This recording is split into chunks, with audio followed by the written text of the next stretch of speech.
Saudações investidores! Hoje vamos falar um pouco do XPML11, um fundo imobiliário de shoppings que está na nossa carteira pública aqui do canal. Como vocês podem ver nessa imagem aqui, ele representa atualmente 7,89% da nossa carteira de fundos imobiliários do canal. Fora a parte de fundos imobiliários, nossa carteira também tem a parte de ações, renda fixa, criptomoedas e investimentos internacionais. Se você quiser aprender a investir em todas essas classes de ativos, se inscreve e não perde os próximos vídeos. Sem muito mais enrolação, relatório gerencial aberto e aqui do XPML11, né? Podemos ver primeiramente o objetivo do fundo, que é justamente comprar shoppings e receber renda a partir disso. O início do fundo foi em 2017, código dele, o patrimônio líquido do fundo, mais de 6 bilhões e meio de reais, quantidade de cotistas atualmente, mais de meio milhão de pessoas, a gestora que é a XP, a taxa de administração 0,75% ao ano, aí também eles têm a taxa de performance, né, que se eles baterem IPCA mais 6, que não tá muito, é um benchmark bem baixo atualmente, né? Porque se você considerar que o Tesouro IPCA hoje está em Tesouro IPCA mais 7. A taxa de performance dele é 20% sobre o que exceder, justamente se ele conseguir uma rentabilidade maior que isso aqui, 20% dessa rentabilidade a mais vai para o fundo. Aqui temos o comentário do mês de outubro do gestor. Justamente ele bota em evidência aqui o dia do cliente, que é um dia que faz os shoppings e as lojas dentro do shopping terem várias promoções. Isso aí traz público e traz rotatividade para o setor dos shoppings, o setor de varejo dentro dos shoppings. Ele falou que o período apresentou uma performance de resultado resiliente, mesmo com um cenário macroeconômico desafiador. Como assim cenário macroeconômico desafiador? Porra, o governo está fazendo merda, entendeu? E aí, isso aí é o cenário macroeconômico desafiador. Mesmo com isso, esse mês, né, ele falou que ele se manteve resiliente, os resultados, ainda bem. O fundo, em setembro de 2024, ele teve uma performance operacional e financeira positiva em comparação ao mesmo período do ano passado, ou seja, foi melhor ao mesmo período do ano passado. Sob essa ótica, as vendas por metro quadrado do shopping e o NOI, que no caso é o resultado subtraindo os custos operacionais do shopping, eles tiveram um crescimento de 7,5%, no caso 7,5% foi o crescimento de vendas e 25,2% o crescimento do resultado operacional do shopping. Ele tem uma reserva aqui não distribuída de 34 centavos por cota. Nesse mês o fundo divulgou a distribuição de 92 centavos por cota. E aqui ele traz justamente os resultados, as receitas de setembro, as despesas de setembro, o resultado final e o rendimento distribuído. Vocês podem perceber que eles distribuíram mais do que arrecadaram. Ou seja, eles utilizaram um pouquinho da reserva de cota, da reserva que eles têm por cota. Distribuíram um total de 92 centavos. Tanto a média anual quanto a média dos últimos 12 meses foi de 91 centavos por cotas distribuídos. Aqui ele traz para o relatório práticas ESG que vem, assim, é besteira para a gente observar de fato em termos de qualidade do fundo, mas eu gostaria de pontuar justamente porque ESG é um tema que veio nos últimos tempos, né, com as mudanças climáticas, tomando referência. Tem pessoas que só investem em ativos que têm cuidado com o meio ambiente. E essas práticas aqui de cuidados com o meio ambiente agregam, querendo ou não, ao fundo. E aqui ele vai trazer justamente uma das partes mais importantes desse relatório, que é o cronograma do caixa do fundo para o final desse ano e para o final de 2025. Porque esse fundo, como vocês podem ver aqui, tem um caixa muito alto, mas tem parcelas, né, de dívidas a arcar. E no final desse ano, a expectativa é que ele termine com esse caixa aqui, e no final do ano que vem, com esse caixa aqui. Porém, esse fundo ele adquiriu, se salvo engano, mais 2 novos shoppings, ou mais duas novas negociações, que não estão inseridas nesse cronograma aqui. Ou seja, eu estava vendo com outros analistas, e a expectativa, na verdade, é que o fundo ele desenvolva um caixa negativo. Isso aí é perigoso, correto? Porque provavelmente ele tem que ter alguma estratégia para rolar essa dívida, né?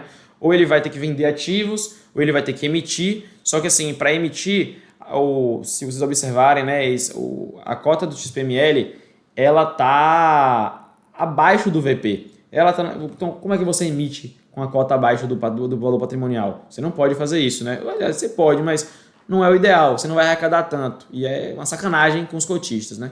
Mas pronto, beleza. É difícil emitir, você pode fazer rolagem de dívida ou vender ativos. Então temos que observar, temos que ficar com o olho grande nesse fundo aqui, assim como dos fundos da minha carteira, de fundos imobiliários. O GARI 11 é um fundo que também temos que ficar de olho, né?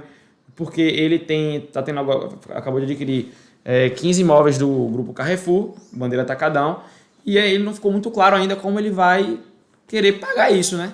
Então, tanto o GARI 11 quanto o XPML 11, a gente tem que ficar atento, porque quando o fundo começa a fazer essas situações, começa a aumentar o risco deles. Apesar de que esse fundo aqui, ele adquiriu um imóvel muito, muito, muito, muito bom. Um shopping da Farinha Lima. E a liquidez desse fundo é uma liquidez muito boa também, né? A média aí é 3 milhões diários de negociação. Aqui ele traz um recorte da carteira desse fundo, né? No caso, o que ele tem em caixa, o percentual que ele tem em imóveis, o percentual que ele tem em FIIs. E aqui vocês podem ver em dinheiro, né? A parte de imóveis, que é a grande maioria. A parte de CRIs conversíveis, que ele tem uma besteirinha só. Fundo imobiliário, uma besteirinha também. E o caixa dele, que já vimos nesse vídeo, que está meio comprometido, totalizando isso aqui na carteira do fundo. Aqui ele traz também o cronograma de pagamentos, né? O cronograma de obrigações que esse fundo tem. Eu não sei dizer se está totalmente atualizado. É o último relatório, né? Mas não sei se está totalmente atualizado com as novas aquisições que ele anunciou que vai fazer. Então, mas assim, podemos ver aqui que até 2033 vai ser uma crescente de pagamentos.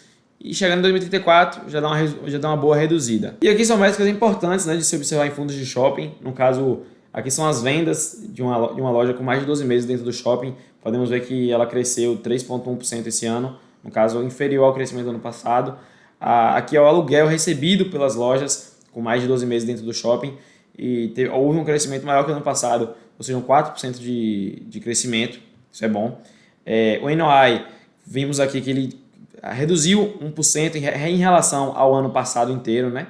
Ele está reduzindo 1%, ou seja, ele está gastando mais com o seu operacional do que estava gastando ano passado, em relação ao seu faturamento. Aqui temos as vendas por metro quadrado, as vendas totais, o custo de ocupação médio, o fluxo de veículos aqui é muito importante, porque não sei se você sabe, mas boa parte da receita que os shoppings têm são justamente dos estacionamentos, e podemos ver aqui que o fluxo de veículos anual está 84,4% maior do que em relação ao ano anterior, né? Então isso aqui é muito bom. A vacância média também desse fundo é de 4,4% atualmente, tem uma vacância baixa. E essa parte aqui do relatório é interessante porque ele vai trazer um recorte da carteira dele por imóveis, né? No caso ele fala, fundo era composto por 22 imóveis, centers, os quais possuíam juntos uma área bruta locável de 816 mil metros quadrados e mais de 4.700 lojas.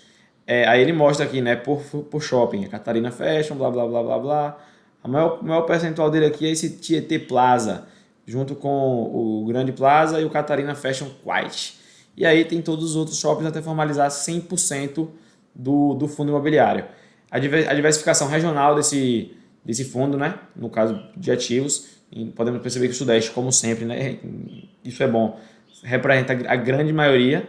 E aqui a distribuição, a diversificação, né, por administradores. Em conclusão, vale salientar que esse fundo continua tendo ótimos ativos, porém com um relatório não tão legal, né? Não traz tantas informações quanto eu queria. Ele traz algumas informações que eu não tô nem aí.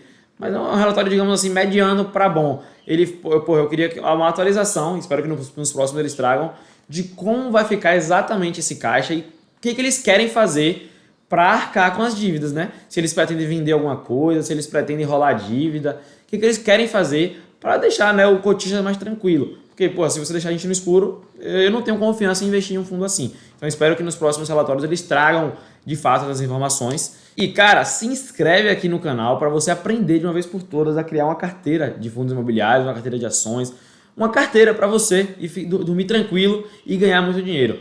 Valeu e até a próxima.